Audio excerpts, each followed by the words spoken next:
Okay,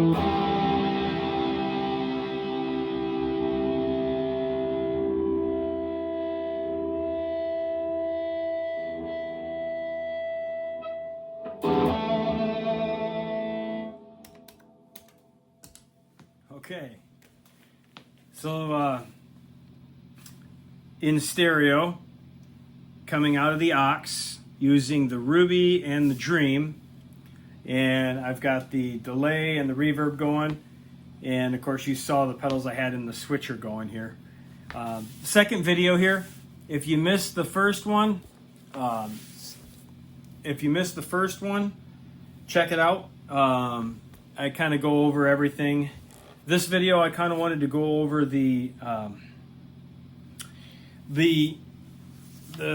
tweaking, I guess, if you will. All of the aux pedals utilize an app on the phone. Can't show you because I'm recording with the phone right now. However, it's a pretty easy process. There's plenty of videos on YouTube that show you how to do that. The Nemesis and the Ventris or all the source audio pedals that have computer connectability. I'm utilizing my computer, and you can see I've got these cables plugged in. Now this Ventris, I use a 90-degree adapter, and then over here this one works fine. It's just where the pedals were placed on the board. So I've got them both plugged into the computer. So check this out. You can see, I'll take you with me here.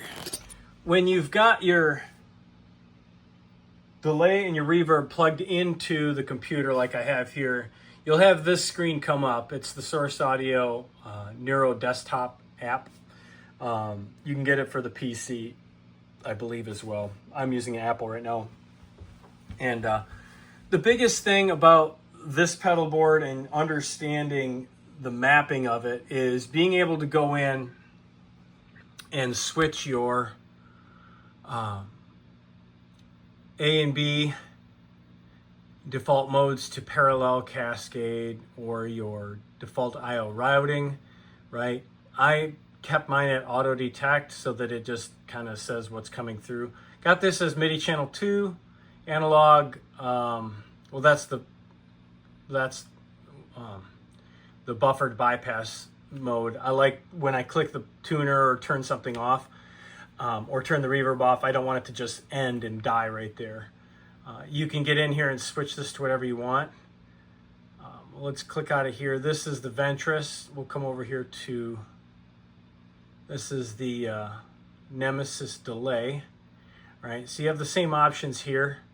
Active, buffered bypass, same thing. I don't want it to just quit completely. And then here, again, you've got all your different modes to play with, settings, whatnot. Your presets are over here. This is all factory.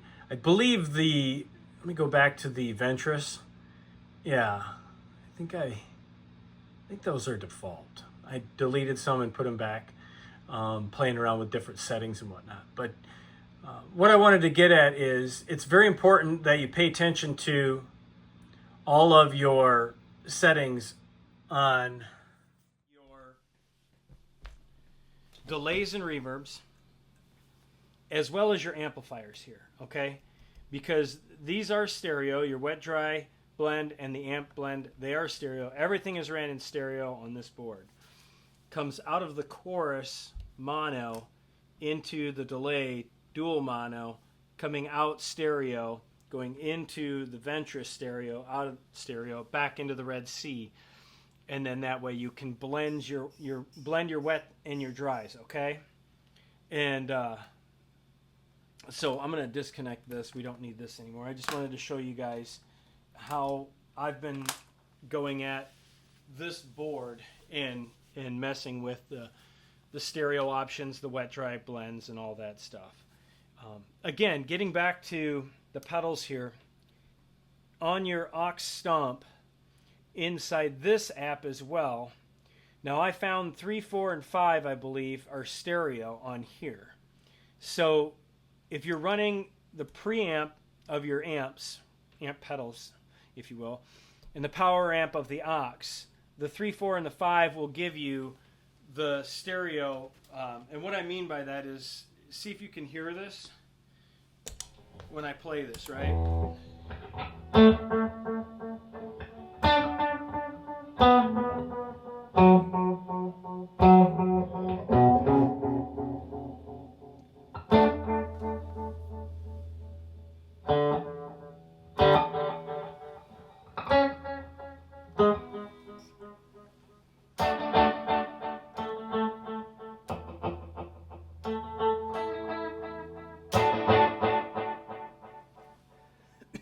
Excuse me. So you can hear how it's going back and forth. You're getting, that's the true stereo sound.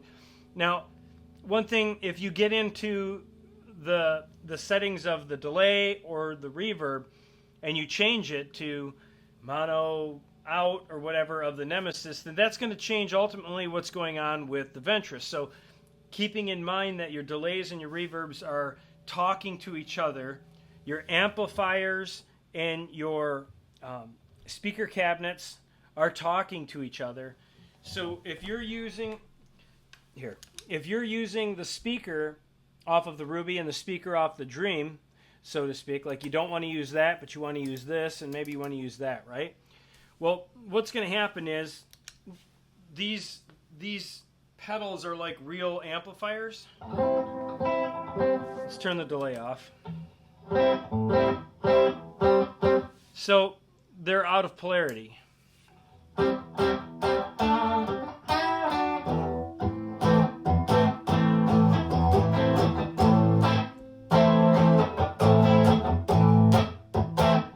Well, certain speaker cabinets are going to be out of polarity.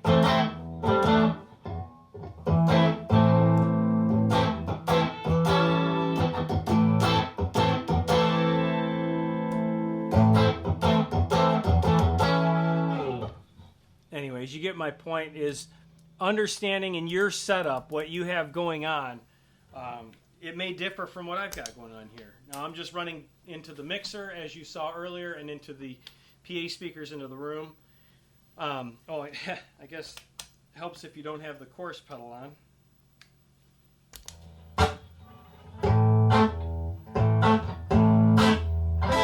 See how crappy that sounds? We don't have any speaker cabinets right now, okay? Let's do this.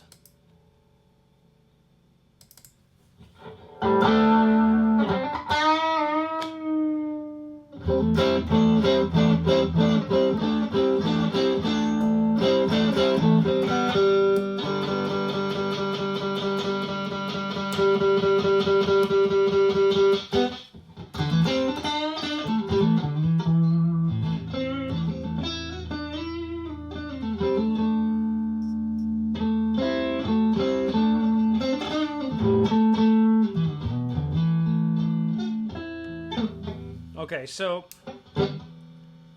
again, the biggest, single coil hum there.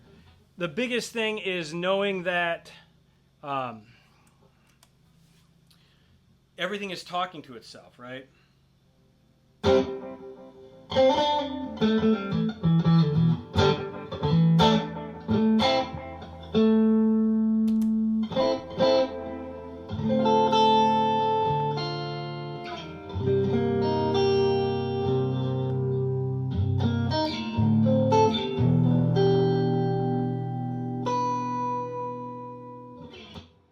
So the biggest thing that I always strive for on these pedalboard builds is I want, through the PA system, to get the most dynamic, the most touch-sensitive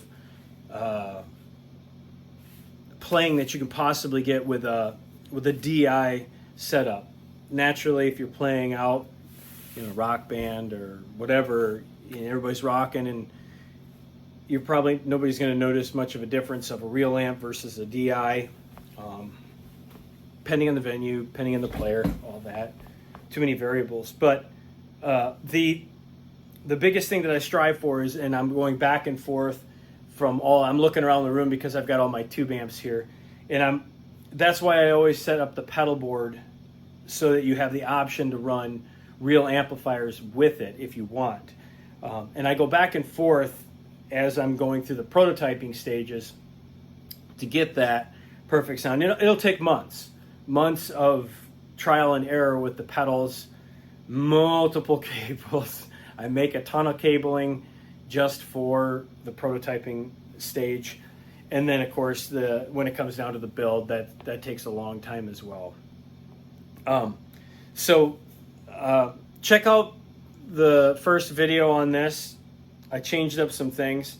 I realized that going into the Nemesis, delay, mono, and then leaving it stereo, it seems like I had to go in and set it almost every time I turned it off and on. So I went back, rewired it so that I've got dual mono coming into the Nemesis delay, so that way it auto detects it, and then stereo field leaving it. As you can hear, it's bouncing back and forth as best as you can with an iPhone and this Q2N cheap little handycam thing. My Sony handycam bit the dust, man, so I got to get a new camera. But I hope you enjoyed this. This build, the more I play it, the more I hate to see it go, but I'm going to try to lighten up the price. We're going to get rid of the road case and get rid of the barefoot buttons on the top row and the tuner. I'll leave the lower ones because I feel like those have to be there because they're behind the switcher. Nothing else has changed other than I added that dual mono cable to the Nemesis. And I have sold pedal boards without road cases. What I do is I wrap them like crazy in bubble wrap, like a blanket of bubble wrap, and then sandwich that into a heavy duty box. And I've had good luck shipping pedal boards that way, and they're basically wrapped in a big old pillow at that point. So rest assured, if you don't want to spend the extra money for the road case and the barefoot buttons, because they're kind of expensive, and I'm going to take a loss on this, but I've got too many pedal boards and this one's got to go. So again, check out the other video, and I think the delays and the reverbs are working much better now. All right, cool. Well, hey, thanks for sticking around. If you got any questions, just leave them in the video here or message me on Reverb. I'm going to put this out on Reverb when I'm done. All right, take it easy.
Peace out, dude. Sweet, man.